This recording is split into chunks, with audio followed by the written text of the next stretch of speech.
பிரியமான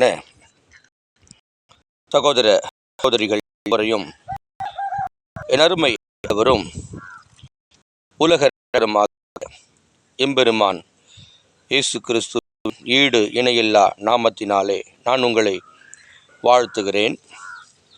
இந்த நிகழ்விலே அன்பாக அழைக்கிறேன். இன்றைய நாளிலே ஏசாயா 44 அதிகாரத்தில் 7 வசனத்தை பார்ப்போம். இமைப்பொழுது உன்னை கைவிட்டேன், ஆனாலும் உருவமான இயக்கங்களினால் உன்னை சேர்த்து கொண்டேன். இப்படிதான் சொல்லியிருக்கிறது. இது ஒரு விளக்கு என்று பார்க்கும் பொழுது பிதாவானவர் நமக்காக இயேசு கிறிஸ்துவை தந்த அவரை இமைப்பொழுது கைவிட்டு விட்டார். ஏன் என்று சொல்லி பார்க்கும் பொழுது, நாம் பாவிகளாய் இருக்கையில் கிறிஸ்து இயேசு நமக்காய் மரித்து, நம் பாவிகள் என்று சொல்லும் பொழுது பிதாவினிடத்தில் இயேசு கிறிஸ்து அவர் முகத்தை அவர் பார்க்க முடியாது. ஆகையினாலே இமைப்பொழுது அவர் கைவிட்டு விட்டார். ஆனால் உருக்கமான இரக்கங்களினால் அவர் ஆண்டவரை இயேசுவை சேர்த்து கொண்டார். அதே வண்ணமாக ஆண்டவர் என்னை கைவிட்டு விட்டார் என்று சொல்பவர்களாக நீங்கள் காணப்படலாம். நான் உங்களுக்கு பதிவு செய்ய விரும்புகிறேன். ஆண்டவர் உங்களை ஒரு நாளும் அவர் கைவிட மாட்டார். உங்களை எப்பொழுதும் தன் பக்கமாக அவர் சேர்த்து கொண்டு இருக்கிறார் என்பதை நீங்கள் தயவு செய்து நீங்கள் அதை உணரும்படியாய் உங்களை அன்பாய் கேட்டுக்கொள்கிறேன். ஒவ்வொரு நாளும் நீங்கள் வேலைக்கு போகிற ஸ்தலங்களிலே அவர் உங்களை கைவிட மாட்டார். உங்கள் வியாபாரத்திலே அவர் உங்களை கைவிட மாட்டார். உங்களுடைய தொழில் செய்யும் பொழுது கூட அதிலேயும் உங்களை கைவிட மாட்டார். உங்கள் குடும்பத்திலே அவர் கைவிட மாட்டார். கடனிலிருந்து உங்களை அவர் கைவிட மாட்டார். கடனை கட்டி முடிக்கிற வரைக்கும் உங்களோடு கூட கர்த்தர் இருப்பார். பிரியமானவர்களே, இமைப்பொழுது கைவிட்டு விட்டார் என்று நீங்கள் நினைக்க வேண்டாம். ஏனென்று சொல்லி பார்க்கும் பொழுது நாம் பரலோகத்திற்கு போக வேண்டிய பிள்ளைகள். நாம் பரலோகத்துக்கு போக வேண்டுமானால், அந்த பரிசுத்தரை நாம் தரிசிக்க வேண்டுமானால், நாமும் பரிசுத்தமாய் காணப்பட வேண்டும் என்பதுதான் ஆண்டவருடைய எதிர்பார்ப்பாய் இருக்கிறது.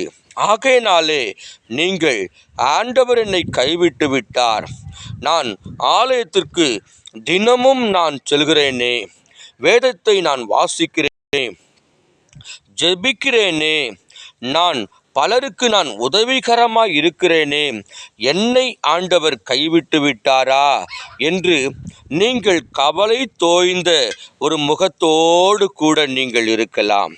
ஆனால் என் அப்பன் இயேசு கிறிஸ்து உங்களை ஒரு நாளும் அவர் கைவிட மாட்டார். பிரியமானவர்களே, உங்களுக்காக அவர் அடிக்கப்பட்டிருக்கிறார், உங்களுக்காக அவர் நொறுக்கப்பட்டிருக்கிறார்.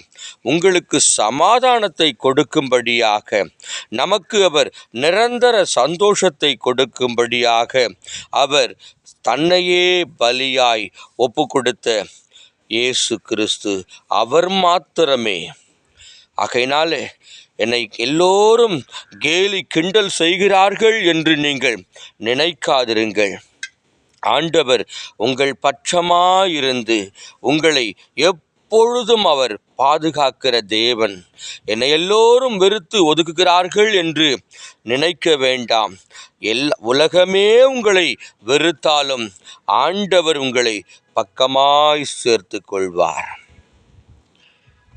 மறந்துடாதீங்க, என்னை எல்லோரும் கைவிட்டு விட்டார்கள் என்று மறுபடியும் அந்த வார்த்தையை சொல்லாதிருப்பீர்களாக. ஆண்டவர் உங்களை ஒரு நாளும் மறக்கிறதில்லை. ஜெபிக்கலாமா?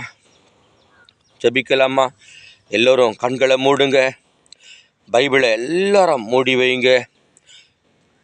மார்போட உங்களுடைய கரத்தை சேர்த்து அப்படியே அணைத்து பிடிங்க.